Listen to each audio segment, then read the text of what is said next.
every tryout they tell me we're not looking for the best scorers in here. But if I was somebody who was selfless and reliable, why wasn't I picked up? And that got me thinking, was all of this a scam?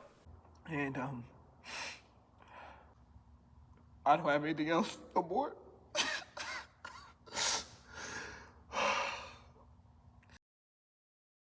What's going on, y'all? Duane GoodMan here, man. And a lot of y'all know my G League vlogs. I like to just talk about the tryout and then talk about it after. But right now, I'm getting straight into it. But because I'm doing that, please like, subscribe, and comment anything you see from this video. As soon as you get an idea of what I said, comment it. You know what I'm saying? I accept all type of comments. You dig what I'm saying? So everybody just comment whatever y'all want to, man. And we're going to get straight into it, all right? So boom. Anybody who wants to go into these G League tryouts, I've been to 5 of them, and a lot of people only been to 1. So look, I got a good grasp of how this G League thing works. So if you really want pointers, please stay to the end because I got everything you're gonna need in terms of if you want to go play pro or you play in the G League. So let's get into it. The NBA G League Draft, right? This all was kind of centered around, right? This whole video centered around the NBA G League Draft and after. So the G League Draft is comprised of 3 rounds and 30 picks per round, right? And so a team could also decide not to pick up anybody, which is kind of weird because if they pick up me, guess what? I'm playing for free. You dig what I'm saying? So the thing is, at these G League drafts, they pick up players and all that stuff. Kind of like a regular draft, but it's not broadcasted in like a video form. It's just kind of, you go into the website and then it just pops up when they make a pick. So it's kind of not as exciting, but at the same time, it's exciting if you get picked up. For the day, I talked to 2 teams and I believed I had a really good shot of making those teams because of what I provided. Because my type of player, I am a team player, but also a player that can go create his own shot and create a shot for other people, right? I'm the guy that knows if the big man hasn't got a touch, let me give this big man a touch and pass it to him so he can be happy, or so he can keep blocking shots and stuff. And I know if a shooter hasn't got the ball that much, let me make a play for him so he can get his shot off so everybody's still involved in the game, because it's really hard to get involved in the game if the point guard or the initiator doesn't give him the ball. So I understand these things. I was doing it all throughout all the tryouts. So I had 2 teams that kind of liked me. The day of the draft, right? I told everybody on Twitter, hey, everybody, hey, look out for your boy, you know what I'm saying? I was happy. You feel what I'm saying? And because coming from just open tryouts, I probably invested about $2,000 into this. 3,000 probably about 3,000. I was confident and I knew I could make it because of the feedback I was getting after every single one. I did 5 of them and almost every one gave me great feedback. The NBA run in Charlotte, right? Just to stay ready and get prepared for it. And now, bro, right now. So, yeah, better get out here. And the entire day I didn't feel right about it because I seen that the first draft picks in the NBA G League Draft, I realized that most of the players were ex-NBA players or high major D1 players. You know what I'm saying? And so at that point, I already kind of knew like, hey, it's gonna look kind of tough for me. So that was the thing that I kind of didn't understand. It was just like, dang, all these players, like even players who are already in the NBA, like why are y'all in the NBA G League Draft? I feel like that's messed up. I'm like, dang, bro, you taking away shine from me. Fast forward, the open gym was over, the NBA open run. This is the video that happened. Today was rough. This whole morning. I was just worried about the draft and try to hit people up, and because I'm basically doing everything by myself. One of the things that everybody's trying to tell me is get an agent and do this and do that, but agencies don't even want me. Agencies don't want me. I'm reaching out to teams on myself. They're not talking to me. So going into the G League Draft, I just hoped that, you know, the team that I tried out for, that they give me a chance. And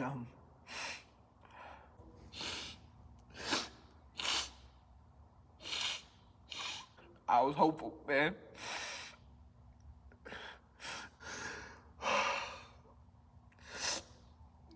I found a job. Spent all summer, all my time just trying to find a team, emailing teams and calling teams, and dedicated all my energy toward this.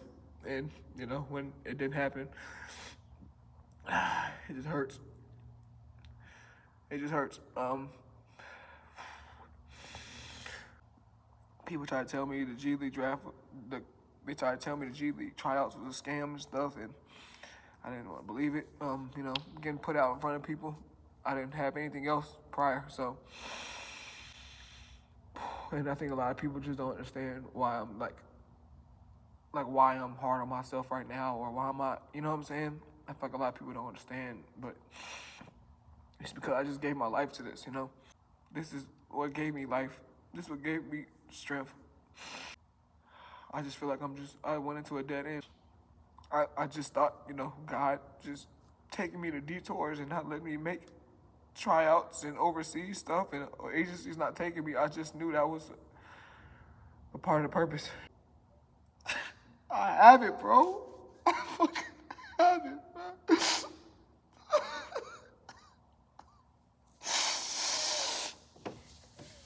Bro, I got it, bro. I got it in me, bro. I just don't know what to do, bro. Nobody wants to take a chance on me, bro.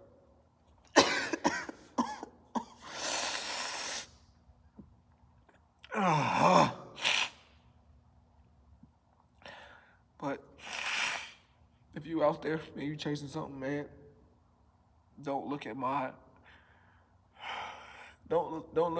failures for you to not go for what you want, because you should do it 100%, because you could be the one to make it.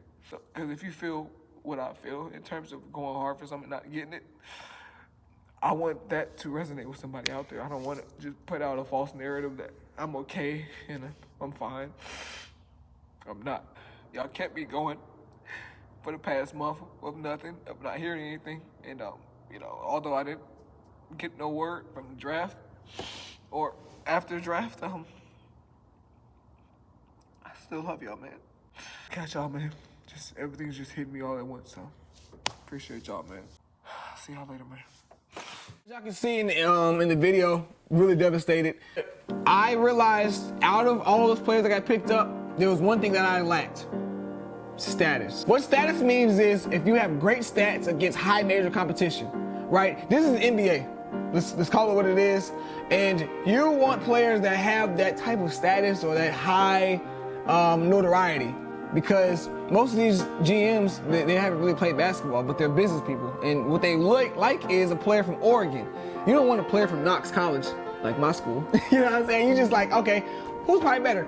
Duane may be a better person for our team, but he went to Oregon. Let's pick this guy. You know what I'm saying? Like, it's kind of strange, but hey, that's the business. Also, not to mention, every NBA G League team have two-way players, and the two-way player means they play in the NBA and also the G League. It's like, okay, how do you compete with somebody who's already in the NBA, and then you haven't had no NBA experience at all? You know what I'm saying? Like, it's hard to compare.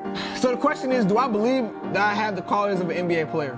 Yes, 100%, right? And I know I can get there and make it. There's three reasons that I feel like I lack in not making an NBA G League team. First thing was a selfish mindset. Now, let's be honest. We can be honest with ourselves, right? Me being a team player / a reliable scorer would be great, right? Especially for an NBA team. You look at teams like the Lakers. Hey, I'm available if y'all need me. You want a reliable scorer. You want a reliable person who can help run the offense, but also not take away from what the team wants. A lot of players are selfish and they just try to go for their own shots, and you're taking away from everybody else. Every other league in the world, they don't want team players. They want scorers. Is why the selfish mindset I don't have hurts me a lot. So at a lot of these tryouts, I was going for like 10 to 16 a game. Like, it's pretty good, right? But they didn't want me to pass the Brad in the corner. They wanted to see who in that camp can go get a bucket at any time. You know what I'm saying? And it's weird. Honestly, it's weird to me, right? Because yes, you want a player who can score a lot and sell tickets, but at the same time, though, are any of these players from these tryouts going to actually be given the keys to score a lot?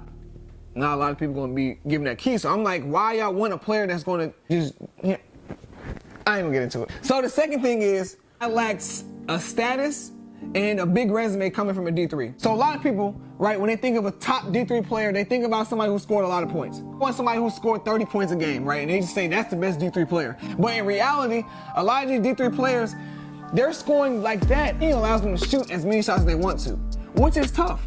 Because in my college system, I wasn't able to shoot whatever shot I wanted to, because we ran a system and it wasn't made for anybody to score a lot of points. So that's kind of hurt me in a sense. So even though I average 11, 5, and 7, which is good, right? But it's just not the best. 7 assists probably wouldn't get me the most in the country. 11 points is definitely not getting me the most in the country. So therefore, they're going to look at me and say, you're not the best D3 player, so we're not even going to look at you. Goes to my third point, agencies. Now, a lot of agencies aren't going to pick up somebody, right, that don't have the high status because they want to get the most money out of a player. But they look at me and say, I have no resume, I don't have no status, they're not gonna get much money out of me.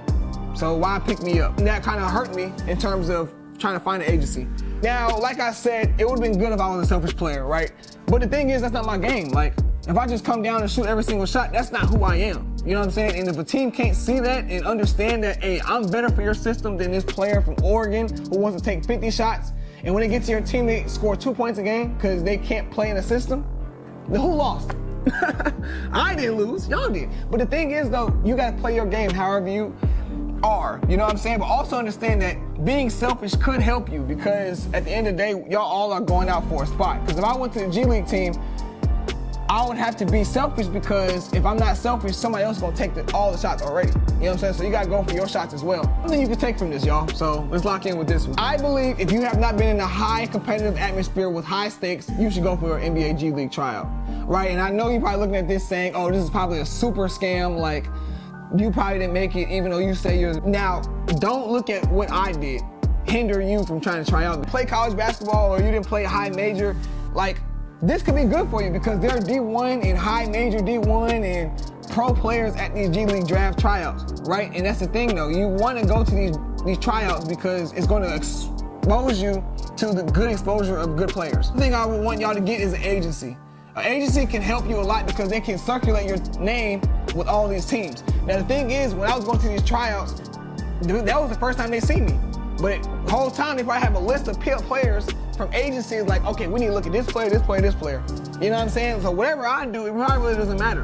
Now, granted, a couple of these G League teams, I feel like they gave me a shot. I understood what I brought to the team, but at the same time, it was like kind of like, all right, well, you're just not what we're looking for, which, you know what I'm saying, you gotta be okay with that. The next thing is go get yours. Now, you can't go get yours. You gotta be selfish sometimes. Sometimes you gotta go get a bucket. You gotta say, you know what? That player is open, but who has the best chance of making it? Me or him? That's just keeping it a band because you gotta go get your shot. These tryouts, they wanna look to see who's dominant, right? This basketball world, they say dominance is like selfish, right? So if you wanna impose your dominance, be selfish with the basketball. Most of these teams may look for their next best player from these open tryouts, but a lot of them aren't, right? Because a lot of times they already got their two-way players ready. They still got players that didn't leave from their G League team from last year still on the team. So at the end of the day, you can only do as much as you can, right? So don't get down on yourself and say, like, I'm not good enough, I'm not this, I'm not that. Maybe you're not good enough, or maybe you are good enough. You gotta just go as hard as you can and present the best version of who you are. My fault, y'all, my camera died. But what's next for me? This weekend on Friday, today is gonna be Wednesday, I will be going to a overseas camp, which I will be featuring myself in front of a lot of agencies and a lot of personnel that can probably help me go overseas and get my resume up. Because as y'all know, my status is not up to par, but I'm gonna try to get it up there and just have fun with this NBA journey. Now, D3 to the NBA is not over. We're still on this path, you dig what I'm saying? And I know a lot of you guys have dreams and aspirations that you guys want to do in your life too. So one thing that I want y'all to understand is everybody's timeline is different, everybody's journey is different, but never doubt on what you can do and your impact of it, okay? Because I know that you can make it, and I know I can make it as well, so we gotta keep going every single day, keep going hard, because one day it's going to turn around. So like, comment, subscribe on this, and keep following my D3 to NBA journey, and I love y'all, and we all in this together, all right? We're gonna make it happen, whatever we want out of this life, all right? Peace, y'all, and good game. Bow!